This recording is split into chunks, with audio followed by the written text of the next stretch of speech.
And good afternoon and welcome to Blogging Theology. And today we have a very special and honored guest, Abdal Hakim Murad, Sheikh, who is also an Englishman, a convert to Islam, Professor Tim Winter. You are most welcome.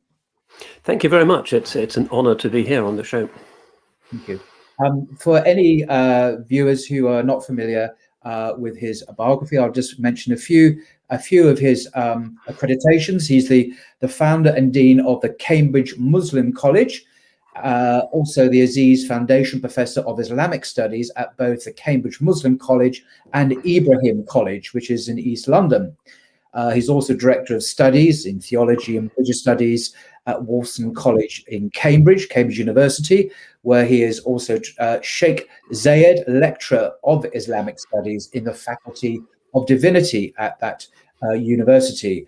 As I mentioned, he is a convert or revert to Islam and is the author of numerous books, original work, plus translations of texts from Arabic and also from, I think, from Turkish, possibly from Persian, I don't know, into English. He joins us today, as I say, and I want to focus on themes arising from his most recent work, which has proved to be quite a sensation, called Travelling Home, Essays on Islam in Europe, published by Quilliam Press last year, 2020.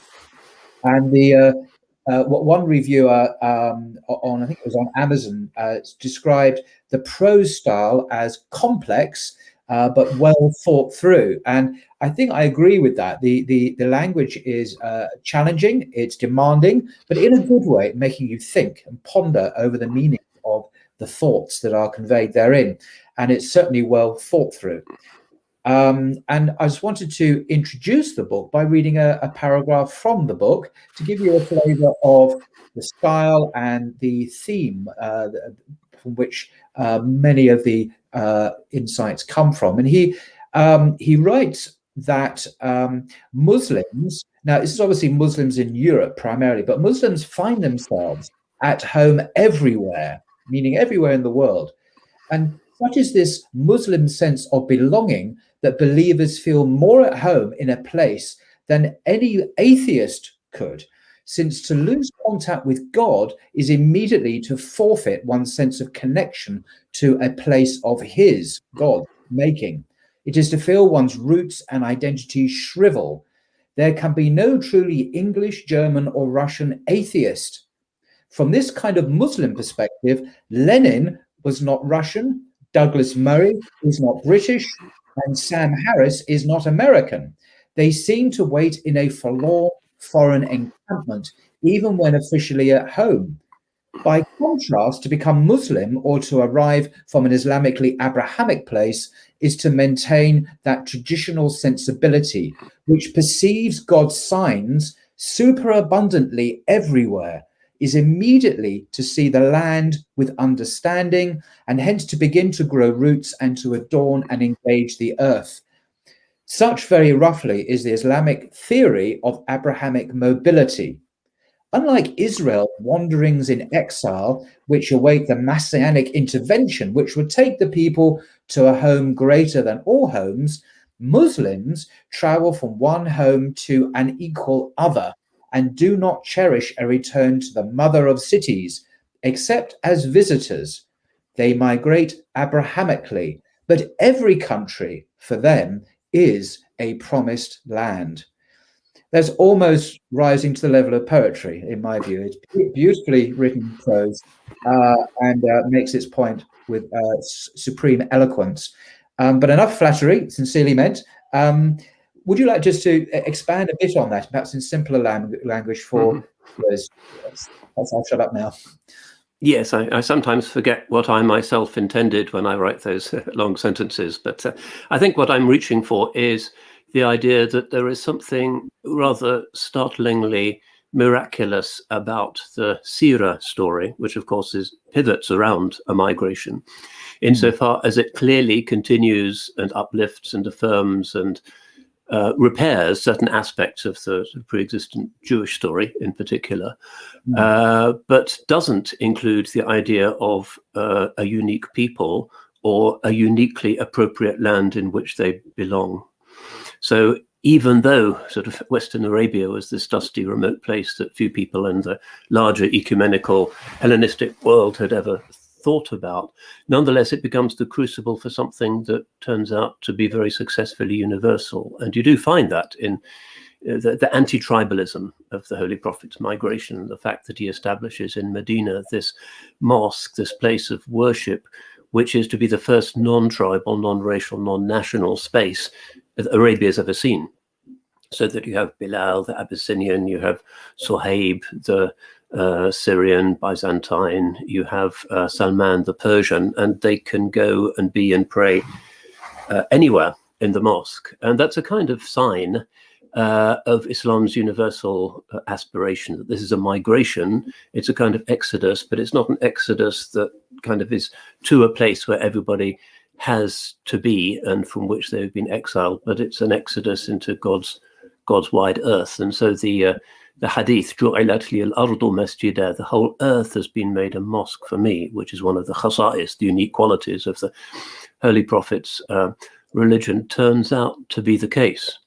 That despite the sort of details of the Sunnah works and helps us in 21st century Britain and in Australia and Malaysia, and turns out to be remarkably sort of portable. That's one of the miracles, I think, of Islam, that despite the particularity of its origin, it has served as a religion that uplifts, transforms, invigorates so many peoples.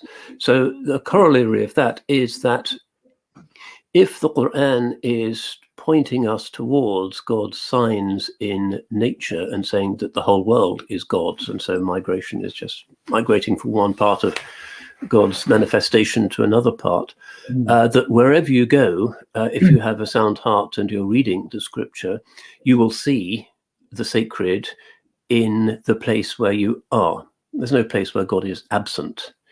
And therefore, Muslims in Europe now, looking around, traveling in the earth, considering the ayat, the signs of God, the local sacralities, the theophanies, the wonders of nature, beauty, etc., actually have more right to consider themselves to be belonging to those places than those who are atheists and therefore have migrated away from the deep narrative of those places. So a couple of days ago, I found myself driving on the A3, whatever it is, from which you can see Stonehenge. Oh, right. And Stonehenge is from the Stone Age. It's even before Iron Age, Bronze Age. It's really ancient, enigmatic. We don't really know what it was. But it's a reminder of the fact that people in this island have, until a generation ago, always focused their life on the sacred and a sense of the sacrality, the mystery of the earth, no doubt in often aberrant ways, but that's normative to what it is to belong to this island. And so Muslims, superficially judged to be the people who most obviously don't belong, particularly by the kind of anti-immigrant right, turn out to be the people who most belong to the broad outlines, if not the details, of the sacred story of what used to be called the matter of Britain. If you look at even William Blake and English sort of Platonic speculators about the meaning of the country, they'll say, well, it's about God. It's about a particular way of reflecting and affirming the divine nature. So Muslims do that, despite the superficial exoticism, whereas the atheists certainly don't. So I think from a deeper historical perspective, not even necessarily a religious perspective, one can see the Muslims as having a deep right to belong and as being authentically indigenous, whatever their DNA might be. That's, from our point of view, irrelevant. Whereas these new sort of secular and atheistic, utilitarian, scientistic interpretations have to be seen as denying people really the right to feel that they are rooted and belong to this country. So I'm trying to invert the usual narrative that perceives Muslims as kind of wandering outsiders. I think on a deeper level, given the logic of what this country has always been, what Europe has always been. It's the Muslims who very evidently belong. Yeah. Can I just perhaps challenge you on that slightly? But say Douglas Murray, I've read several of his recent books, and he's a very eloquent man. And he talks quite openly, I think one of his books, like The Suicide of Europe, about the loss of faith that characterizes modernity.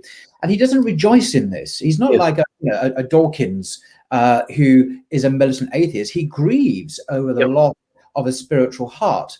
And I noticed he appeared a day or two ago on, I think it's Premier's, it's a Christian channel, I think in London, talking with Professor Tom Wright, the former Bishop of Durham, the Christian theologian. I think he's now at Oxford, a very distinguished Christian churchman in his own right.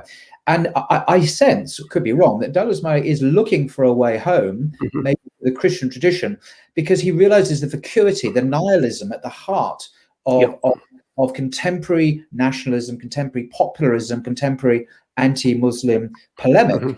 Is not really drawing on those noble Christian European traditions of faith, of spirituality, of transcendence, going back at least as far as the Stonehenge. So maybe, he's not, I know he is anti-Muslim, don't get me wrong, Douglas Murray is, but I think underneath that rhetoric, there is nevertheless a heart that is seeking faith again.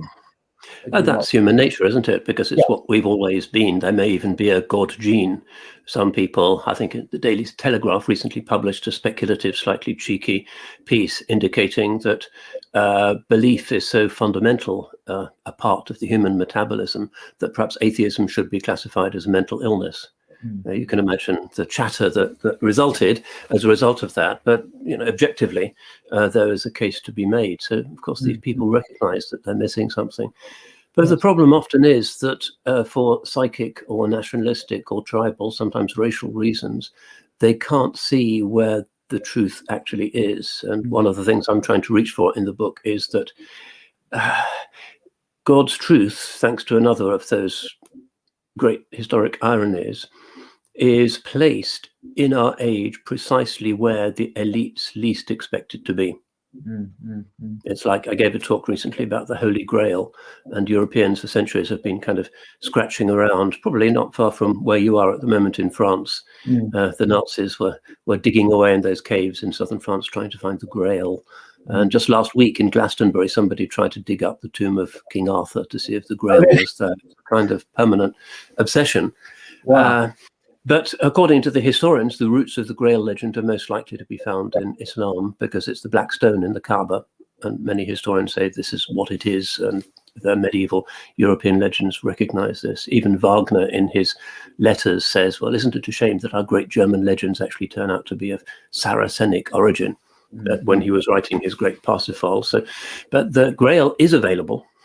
This thing that the Europeans have always been looking for most is the black stone. So it's kind of hidden in plain sight, if you like. You can see it. You don't need to dig around in Provence. You can see it if you go on the National Geographic Channel, and there it is. But it's in the wrong place for the European ego.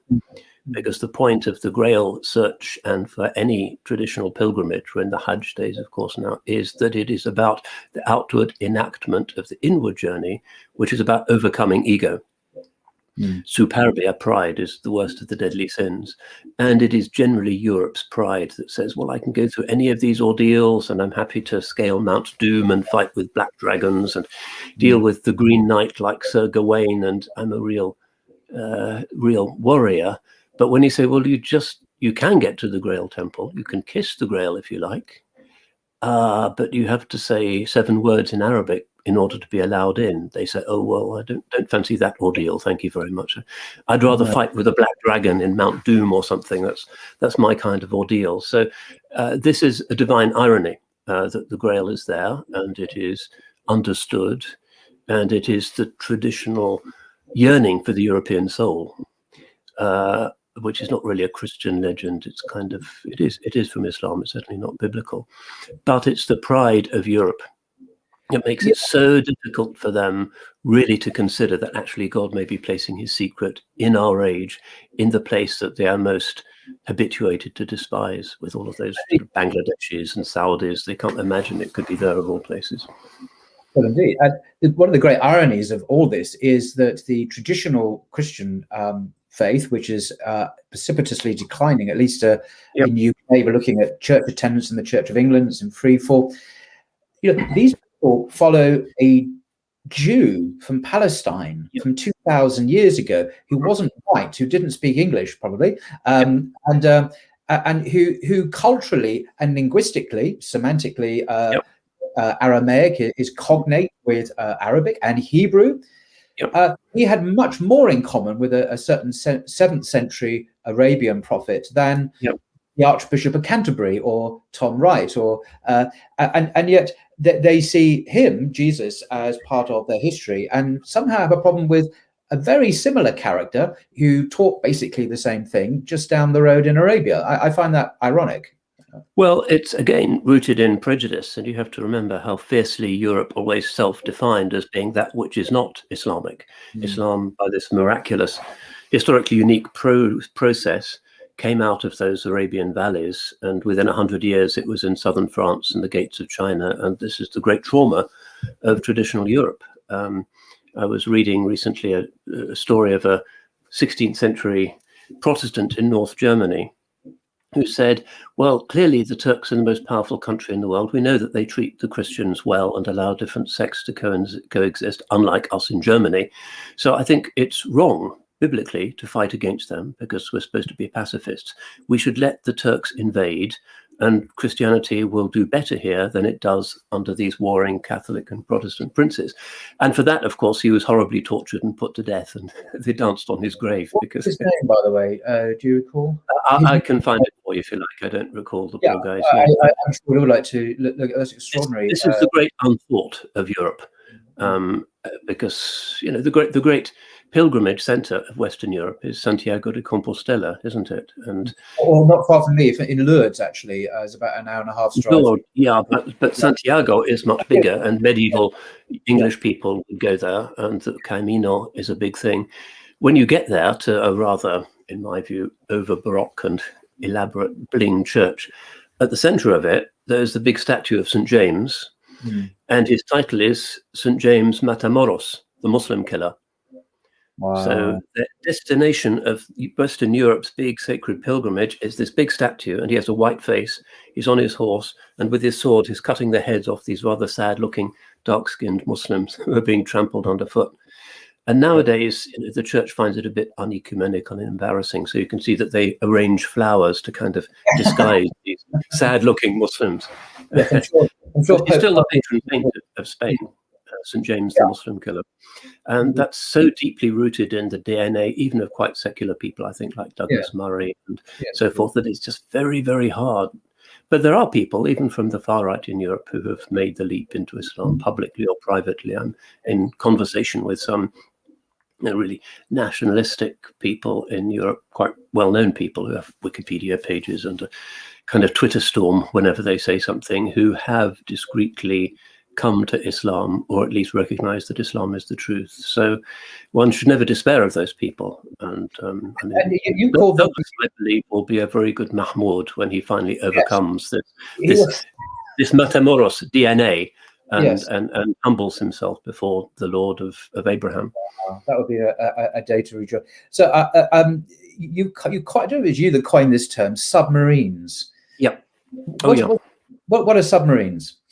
Submarines are those people of, we don't know how many they are, who convert to Islam and do it, but without announcing it to anybody. I even knew a Jewish guy, whose wife was very puzzled that at kind of 4 o'clock in the morning, he would mysteriously get up out of bed and come back 10 minutes later, a little bit damp. And she couldn't figure out what this was about. Went on for years. But yes, I know a full professor here in Cambridge who's been a Muslim. Occasionally you see him discreetly in the mosque, but he's certainly not known to be Muslim. And I know a guy who is the senior advisor to a cabinet minister in the current government who is an active convert to Islam, but I think nobody in Boris's team suspects this. There's quite a lot of them. And the idea is that they want the beauty of Islam, and they love the form of prayer and the purity of the monotheism and what's not to like. But all of the kind of crisis talk about Muslim communities and Palestine and Afghanistan and so forth, they don't feel that they want to take on the psychobabble that goes with it, so they keep quiet about it. So yeah, there's certainly a lot of people like that. I find it interesting that and fascinating that in Europe, prominent, as you say, far-right, populist, non-Muslim leaders privately contact you and discreetly send out feelers in a very positive, constructive way and exploring faith. And I think that's an extraordinary ministry, to use Christian language, that you have to the world. Well, it's a very passive one because I don't go out. You know, I've not emailed somebody like Milo Yiannopoulos and drawn the merits of the Quran to his attention. Sometimes you mean Milo, the Anglo-American, who's now got religion and repented of his former orientation and has become. It's got a good point. Anyway, is a kind of ultra traditionalist Catholic of the sort of, if you watch Church Militant and those Catholic websites, you can see he's part of that world. But yes, I mean, the fact is that Muslims do dichotomize and assume that those people are kind of soulless androids who we just have to insult and push away. But everybody has a soul. Everybody was there at the day of the primordial covenant when we all said, yes, we bear witness. Everybody, therefore, is thirsty for God, and we shouldn't despair of anyone. And that's part of the beauty of the seerah, even when the Holy Prophet was being persecuted and his companions tortured and killed. He would pray in what seemed like the most unlikely way. Strengthen Islam by Abdal Hakim or Omar, the two great Islamophobes of the age. And Omar came to Islam by God's decree. And I think that's a more healthy place for us to be in da'wah terms than just Twitter storming people and responding to their abuse with more abuse. I think that the Quran says, call to the way of your Lord with wisdom and goodly exhortation. And that's a commandment that I think is binding on us. Yes. We'll come on perhaps to the dawah scene in the UK shortly, but just perhaps moving on the conversation to something that is summarized in this ghastly term, Wopism. What is Wopism? I don't know. It's kind of a new form of political correctness, but it seems to have become a cultural revolution now, and focusing on issues of gender, of sexualities, particularly doing away, in my understanding, with traditional definitions of gender, and people now seem to, it's not acceptable for people to define their own personal agenda by their beliefs about their agenda. So if I think I'm a woman, then I really am a woman, and people should accept that, and doctors and powers that be will all say, yeah, this person is a woman. And this kind of redefinition of reality, I mention this because it obviously affects all of us, but particularly regarding Muslims in the West, in Britain, France, America, and so on, who are coming under pressure, of course, because Muslims are quite traditionalist and conservative when it comes to sexuality, the place of intercourse within heterosexual marriage, and gender roles are quite clearly defined and celebrated and accentuated rather than, I don't know, smoothed over in an egalitarian kind of mishmash of everyone is universally the same. But am I right in thinking this is becoming a serious issue for Muslims, particularly those with children whose children are now being, I might say, brainwashed by their teachers in the States? Well, yeah, I don't see it as a specifically Muslim issue, but I think it's something that people who want to maintain the traditional idea of gender dimorphism, which seems to be implicit in all the world's scriptures, you know, Taoism and Hindu religion, they all assume that reality is dyadic and that the mysterium tremendum and the mysterium fascinans are part of the nature of existence, and it is through their interaction that the miracle of life comes about, as you can see in most of the species around us, and that's kind of always assumed to be the case. So, but it is, and there are a lot of Christians, if you look at the organization Christian Concern, they often champion individuals who've been persecuted, really, that's the word, because of what is now called heteronormativity. So, I mean, I could mention a friend of mine, somebody I consider a friend, Bernard Randall, who used to be chaplain of one of the colleges here in Cambridge, Christ's College. very decent guy, mildly conservative evangelical perhaps, but very open and courteous.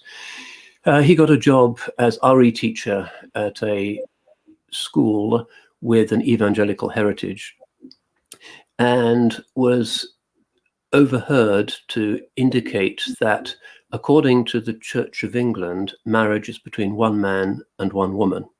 Which is the true, isn't it? That is the official teaching. That is, it's on their website. So not only do they fire him, but they also refer him to prevent. Yes. Can you imagine? As if saying that the Church of England says this, which is just a fact, means that you're potentially a terrorist suspect. Well, of course, prevent, they throw it out because they can see this is really didn't meet their threshold, as it were. But then, and the kids in the school, the conservative Christians, are saying, is this a compulsory belief that heteronormativity is wrong and that we have to be against it? Is it obligatory now? And it's a source of distress, evidently, for some of them and for their parents. And then Bernard contacts, to his supporters, Lambeth Palace to find out what the Archbishop of Canterbury has to say about what is on the Anglican Church's website. And the Archbishop of Canterbury declines to intervene and says, well, it's terribly complicated, you have to understand all sides, and the usual prevarication. So he won't defend his own priest and effectively throws him to the lions just for saying what the teaching of the church historically is and continues to be. So that's Christians are facing this as well. But interestingly, the same Archbishop, you may recall at the Batley cartoons scandal a few months ago, when those outrageous cartoons were being brandished to Muslim pupils in a school, the Archbishop said, no, I believe in freedom of speech. Look at, this is the priority that Lambeth Palace seems to have now, that Muslim pupils can be offended, but students who believe in heteronormativity just have to be smacked and silenced. That seems to be their view. Why I'm particularly disappointed about Wellbeing, the current Archbishop of Canterbury, is that I happen to know that he comes from an evangelical background, associated with HTB, Holy Trinity Brompton in London, which is a powerhouse of evangelical Anglican theology, hugely popular with the middle classes in Kensington. And he comes from that very constituency, and yet when he reaches Canterbury, lo and behold, he in my view, the zeitgeist becomes his touchstone rather than his faith. And I don't want to be rude about the man, but I'm put it mildly, I'm extremely disappointed. And if an evangelical Archbishop of Canterbury fails to stand up for his own church's teaching, what hope is there for anyone? And the thing is, the church declines and declines and declines.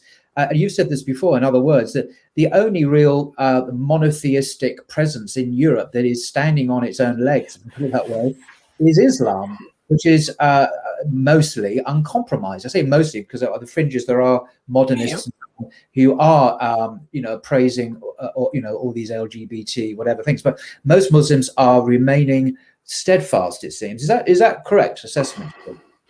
Well. It is the case, at least in Western Europe. Eastern Europe has a very different, more conservative logic, that if you go into a church, you can't be quite sure what you're going to see or what you're going to hear. Yes. And if you're in a parish, you have to like it or lump it, really. But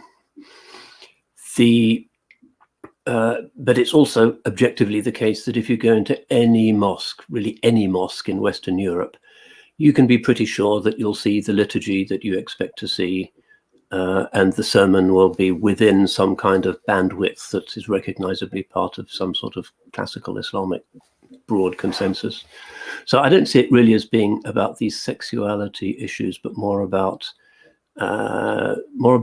tradition and the courage to defend tradition, because the LGBT thing in Islam has been dealt with in such a different way historically than it was dealt with in Christianity, that you can't really apply the same kind of, is it phobic, is it not phobic? It's more complex and nuanced than that, and we don't really fit on that spectrum at all. And obviously everybody has to be dealt with compassion and understanding. But yeah, the liturgy is actually more central. You can, anywhere you go in the world, really, there's 10 million mosques in the world. 10 million mosques? 10 million mosques in the world, yeah. In how many will you see something that really is a clear violation of something that's in the scriptures when you go for Jumu'ah prayers? How many? Now, there may be horrible fundamentalist, extremist sermons. There may be sermons dictated by regimes that people have to read out, but still it will be canonically valid. That's the point. So I've just looked through quite an interesting book. It might be up your street, or maybe you've seen it. Stephen Bullivant, Mass Exodus. I've heard of it. Yes, I've read a review of it. Yeah. Which is basically, it says Catholic disaffiliation in Britain and America since Vatican II. It's about why it is that the Catholic churches are emptying and nobody wants to be a priest any longer, and the churches are all being closed and turned into condominiums or mosques or whatever. And his conclusion is that it is partly because of Vatican II and partly because the church doesn't really seem to clearly maintain its traditional values. He seems to suggest that young people will respect a religion more if it stays clear about its teachings, even if they don't agree with those teachings, than if it's kind of squishy and follows the zeitgeist in an anxious attempt to hold on to young people's attention at all costs. There is a problem here. I won't mention his name and I won't mention which mosque. There is an imam of a very prominent London mosque who gives the khutbah on Fridays, obviously, who told me in confidence, I'm not portraying the comment, I'm not saying who he is or where he's from, but that he will not preach on Friday on sexuality issues, particularly on homosexuality, for fear that the mosque will be invaded, he'll be put on a register, the police will get interested. Now, he is not he was born in England, I should say, a highly intelligent man. He's a good guy, actually, and that he knows that if he just preaches Islam, that he will come under suspicion of the authorities and suffer consequences, either from the state or from activists. You know, the old outrage mob will come in and disrupt, as they have done, and I've witnessed this in churches. So people self-censor and don't preach on subjects. And the issue of whether anti-Zionism is anti-Semitism is another one that a lot of Muslims who are in exposed positions have to negotiate. And we just have to recognize that there isn't freedom of expression. And let's be honest, there isn't freedom of expression in any Muslim country either. There's other ways of tiptoeing through different minefields that happen if you're in Egypt or Saudi Arabia. It's not just the West that is censorious by any means. But if you're a minority, you have to respect the local sanctities. And these nowadays are quite different to those which Christianity historically acknowledged. But we're still allowed to preach on 99% of what is significant. So I see it just as a matter of courtesy, really. Right. Interesting. So in terms of the question of hijra, which is on some people's minds, I brought this up with a professor from Zaytuna a week or two ago, Professor Abdul Ali, who's American, and I asked him about hijra, and he, given the pressures and increasing hostile environment that many Muslims feel they're in the West, and many of these people have children, who are being educated in these woke values, which are inimical to traditional faith, be it Christian or Muslim or Jewish. And he said, fascinatingly, it never occurred to me that, if you're in California, you're a Muslim, you could do hijra within America. It's a federal, it's a huge, vast continent with many different nation states. So move to a Republican area where traditional values are respected. And many of these traditional Christian Republicans are actually not Islamophobic, as the media stereotype would have you believe. And I didn't know that. So his answer was, you don't have to literally leave the West. You can move within the West to a more safe and welcoming. Would you agree with that, or would you see hijra as a serious consideration for Muslims today? Well, America is certainly not Britain. It's not obvious that there's a place in Britain to which you could migrate if you don't want your children to be indoctrinated with the latest state beliefs. But there are problems in the US, of course. Do you really want to go past a lot of Trump banners and posters every time you go to work. That is also a problematic view. But it is the case that even though many Muslims think that the evangelicals are kind of hell-bent on Zionism and the destruction of Muslims everywhere, that once you get to know those people, you find that most of them are actually very reasonable. And once they learn what Muslims actually are and they visit the mosque, they can be good neighbors. Yeah. So it is an option. And California, of course, has always been kind of at the edge of the earth. You feel like you're going to fall off if you go any further. It's a kind of extreme.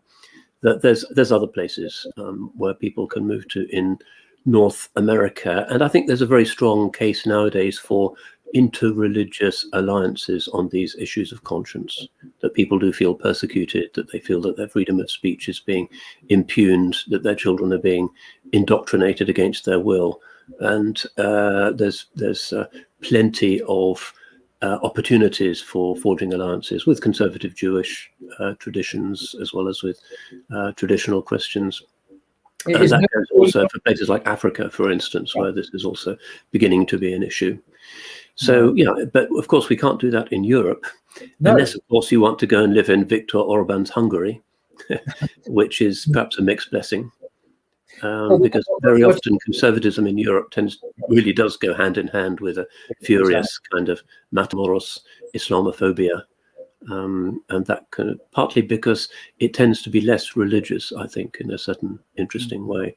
It's easier for us to persuade and engage with the Ahl al-Kitab than to deal with people who are just secular, atheist, nationalist, racist, who believe in a Darwinian kind of natural selection that has made the white man the top of a billion years of evolution. It's hard to engage with them. But with people who are significantly part of Ahl al-Kitab, there's always grounds for discussion.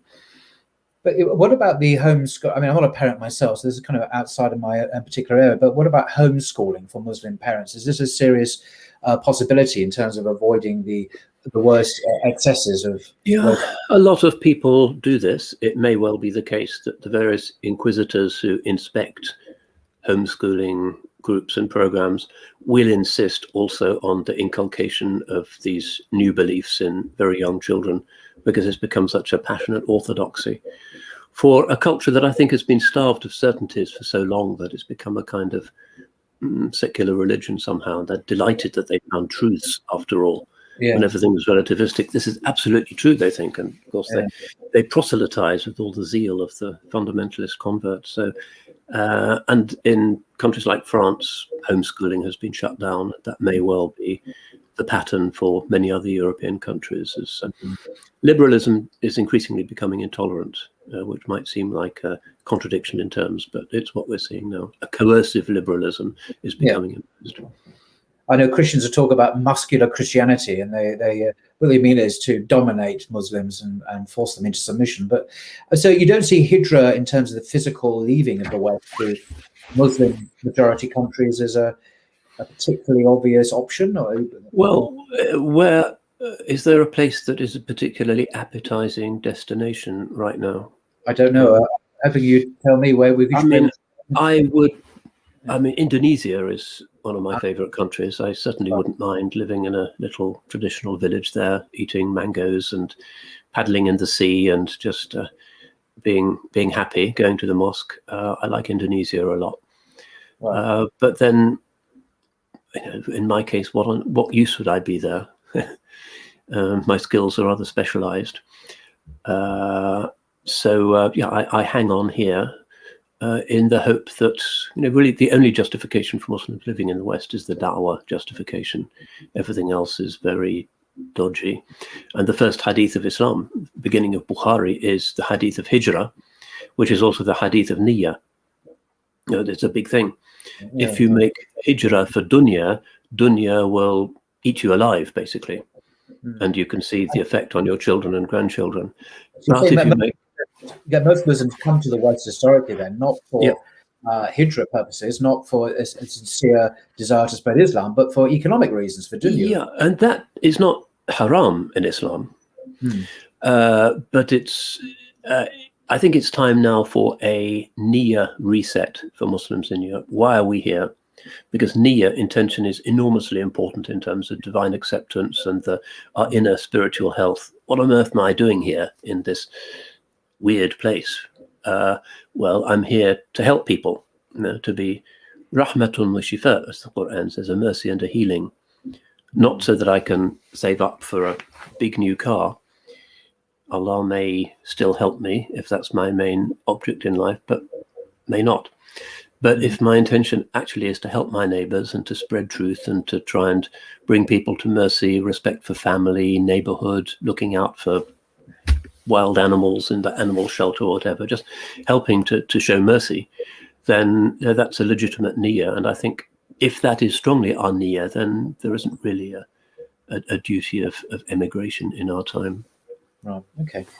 But finally then, if we may come to the dawah scene in the United Kingdom, which I have observed to a small extent close up.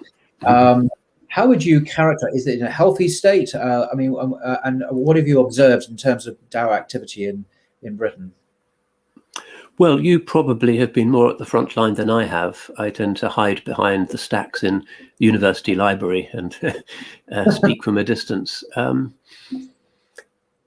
mean, there's two sides to it. There is the natural human thirst for truth and for beauty and for God and for hope.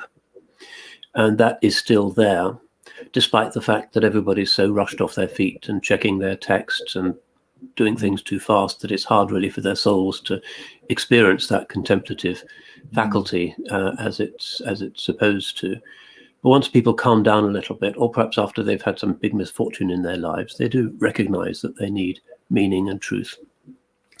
And Islamic monotheism has all the virtues of monotheism, which is certainly history's most powerful idea, but without many of the complexities that are identified with historically evolved Christianity.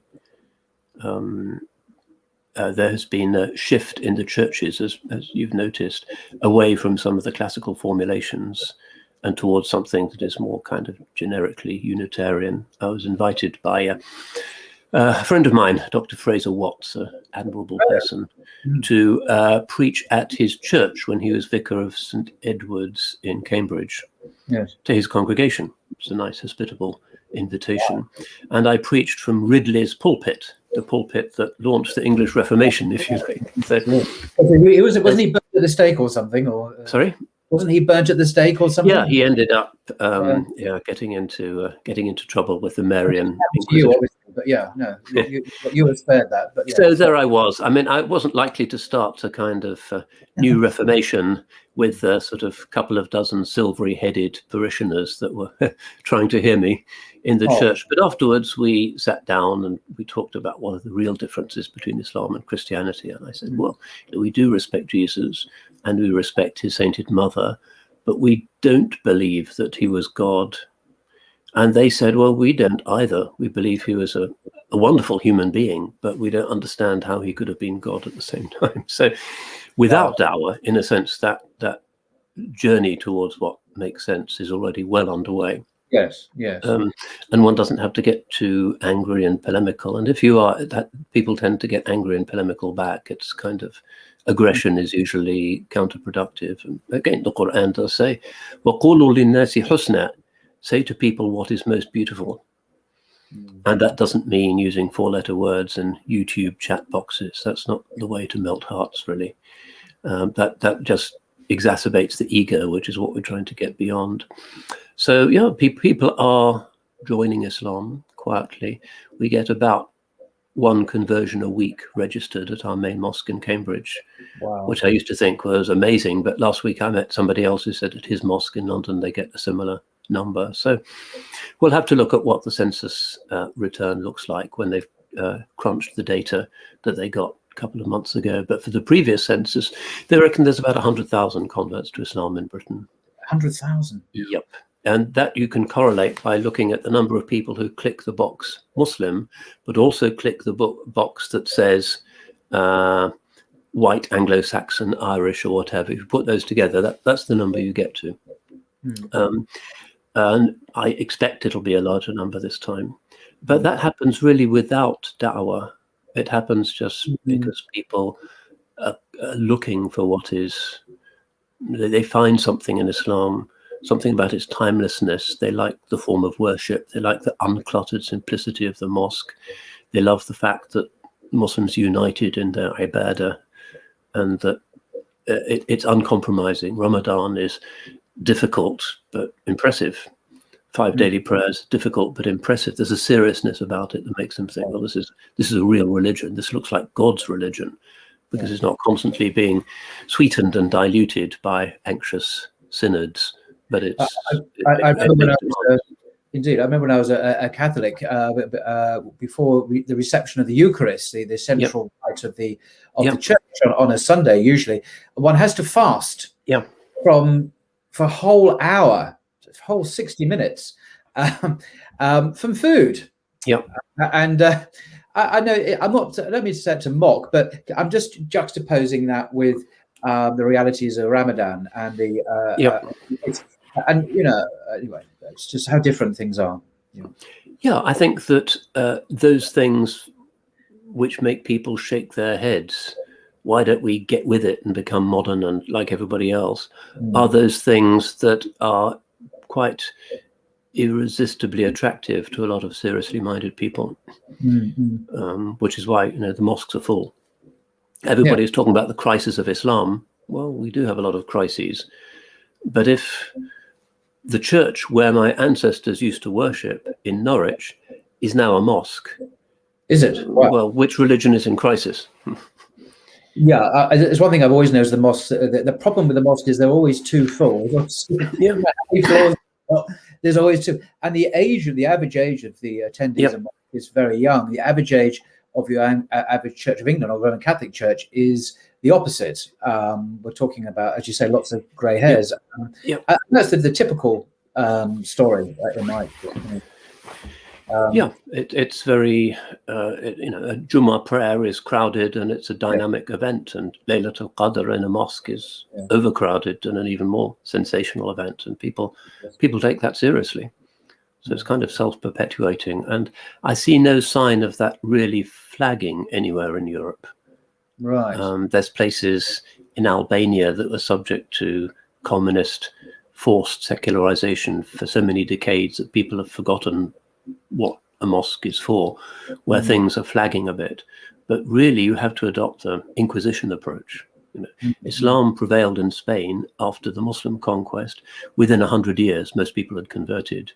After the Christian reconquest of Spain, it took them hundreds of years to winkle out the last pockets of Muslimness. And they had to use the Inquisition with all of its horror.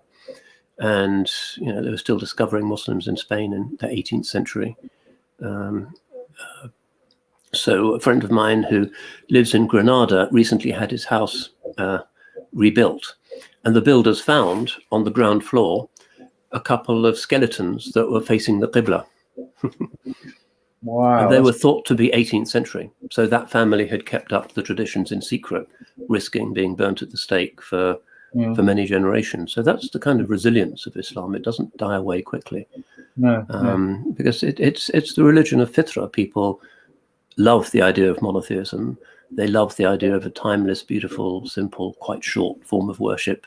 What's not to like? Of course, on the surface, you have the Taliban and ISIS and crisis after crisis, which is what the media tend to report. But it's a kind of mirror image of the West. In the West, on the surface, everything is nice. But underneath, you have a demographic crisis. You have the environmental crisis. You have the crisis of loneliness. We now have the world's first Minister of Loneliness in the UK. Really? I didn't know. Yeah, because society is fraying so fast. So that's the society into which Muslims are being invited to integrate. So there's certain things that are still rough and ready, but still more or less functional. The Muslim family, the Muslim neighborhood, the place of worship, the idea of gender, these things are still maintained despite everything. But the surface, of course, which the media reports is uproar, constant uproar. But beneath the surface, there's stillness. But what about? I mean, I don't mean to go on. This is a separate subject. I don't want to go into it all now. But what about the second generation, the third generation of Muslim immigrants, the offspring of their? Are they retaining the faith, or are they hemorrhaging all over the place and will disappear like water in the sand, or will they retain their? Well, in the book, I do talk a little bit about retention, and there's been some sociological work done on it. So. 26% of Christian parents statistically can expect their children to be churchgoers if they are churchgoers. 26%. Right. In the case of Muslims, it's 71%, which is not 100%, but still a rate of survival. Plus the converts, plus big families means that the mosques are likely to be well used for some time to come. Well, that's not true. So. Retention rates. But of course, there's part of the problem is that the culture of many mosques in England reflects the cultural needs and focus of first generation migrant communities who came not so much with Islam, but with their culture. Yeah. And that's fine for the first generation.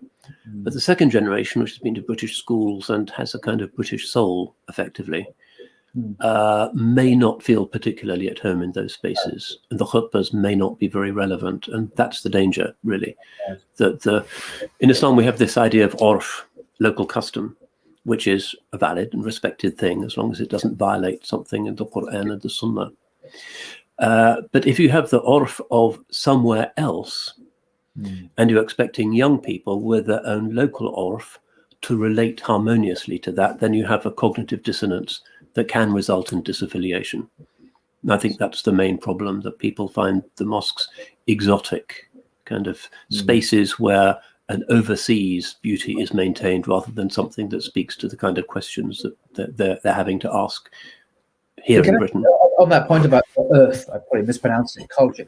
Am I right in thinking that concept is an important element of Sharia itself, that it recognizes the legitimacy and value of a culture? And it might not be an Arabic culture or Bangladeshi. It could be a British, an English culture. Is actually explicitly, as long as it can, it doesn't violate Sharia. As long as we're not talking about alcohol abuse or pornography or loneliness. We're talking about those positive aspects of culture. Are recognized by the Sharia. Is that right? Yeah, and this is part of the universalism, and part of the beautiful wisdom of Islam is, just as even though it makes strong prophetic points against the Ahl al-Kitab, because that's what prophecy does, it still is very generous. It still says, Laysu sawa, they're not all the same. Amongst them is a community that is upright. It tells us to be respectful to them. That's part of the unique brilliance of the Qur'an amongst other prophetic documents, in that it's respectful, even though it comes as a kind of repair. Similarly, where Islam has traveled historically, if you look at what it's done to the literatures of the peoples that it has touched, it doesn't replace them with a kind of uniform Arabness, but actually triggers or galvanizes a new flourishing in those literatures. If you look at Persian literature, before Islam, well, it's a few Avestan prayers and incantations to various kings. It's not much. Then Islam comes, and you have Hafiz and Rumi and Sa'di, and it's but in Farsi. So it tends to fecundate the local. And it's the same with Turkish literature, which before Islam was really nothing at all.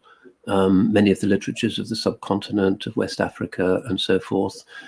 So it's a principle that, while uncompromising about Tawheed and about the inviolability of the basic sacred forms, you don't introduce local customs into your Fajr prayer, for instance, and nobody would have the temerity to do that. That's universal.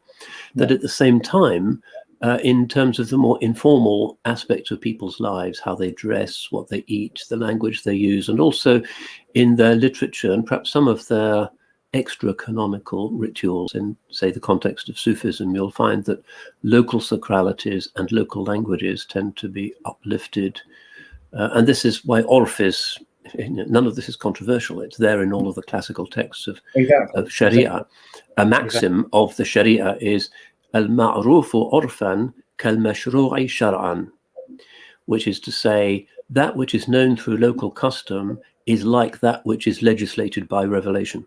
Wow. Which some people nowadays, with a kind of rather limited view that they have of Islam, find startling. But that's particularly effective in terms of qada, what the qadi does in a law court. He'll look at the books of Sharia, but he'll also look at what the local custom is. And if that custom is not violating something that's known in revelation, in which case it has to shut up and die. If it's not violating that, then that becomes Islam for those people. And so the challenge for us in the West is to see whether we are going to use the urf of Indonesia, in Holland, or Kurdistan, in Sweden, and that's how we have to be as Muslims, or whether the traditional inculturation that the Ummah has always been pretty good at is going to be possible for us in modern Europe. So what should a mosque in Sweden look like, for instance? Well, should it look like a Turkish mosque or a Moroccan mosque or a Kurdish mosque? Most of them do that. And that can be quite divisive because it cements ethnic divisions in the community, which are weakening. But what would a Swedish mosque look like? Wow. And how would a Swedish imam dress? And what kind of poetry, Islamic poetry, would you want to write using the particular genius and strengths of the Swedish language? And that's something that is starting now. I must say it is starting. It has to be convert-led, presumably. It can't be... Well, not necessarily. If you look at some of the sort of rather Dutch-looking mosques in Holland now, in Rotterdam, for instance, a very interesting big mosque in Rotterdam, which draws a lot on Dutch styles of architecture. That's not primarily convert-led. That's led by... So I think that the differentiation that one saw between the converts and the cradle Muslims, if you like, in the 80s and 90s is starting to die away. Right.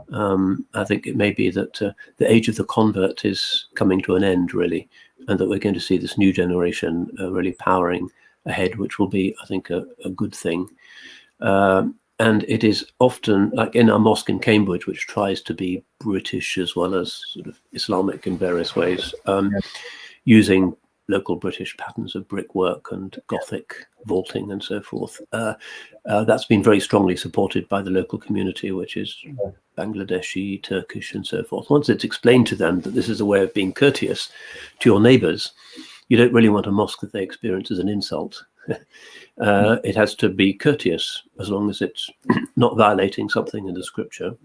What's wrong with courtesy?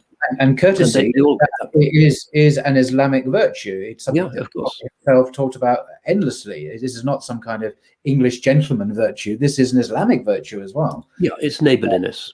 Yeah. So somebody once came to the Holy Prophet, sallallahu alaihi wasallam, offering him some stew, and his reply was, "Hal ahdaytu minha li jarika al-Yahudi."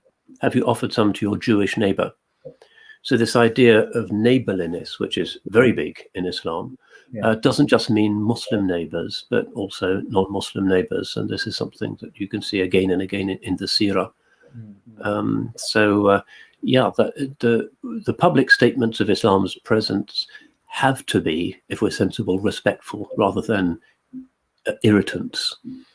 I was recently looking at the speech of the mayor of Pécs, I think it is, in southern Hungary, who is from Orbán's party, anti-immigrant, building fences and so forth. And there's a historic mosque in Pécs, which was built by the Ottomans. And the interviewer was saying, well, you've got a Muslim community here, why don't you allow the mosque to open up again? And he said, no, because they have different traditions. They dress differently and they eat food that's very different from ours. And he named all of the things that have nothing to do with Islam as a religion, but to do with the urf of recently arrived people as he understands it. So very often Islamophobia fixes on superficial things that are religiously dispensable anyway. So I'm, in the longer term, quite optimistic, because you see with the new generation, certainly the third generation, they're really very French and Swedish. I was talking to a guy in Cologne recently. There's a huge new mosque there. And as you go into the mosque, the sign says Turkish mosque, Turkish mosque. On every door, a big sign, Turkish mosque. The Turks are maybe 50% of the Muslims of Cologne, but they wanted to make this statement.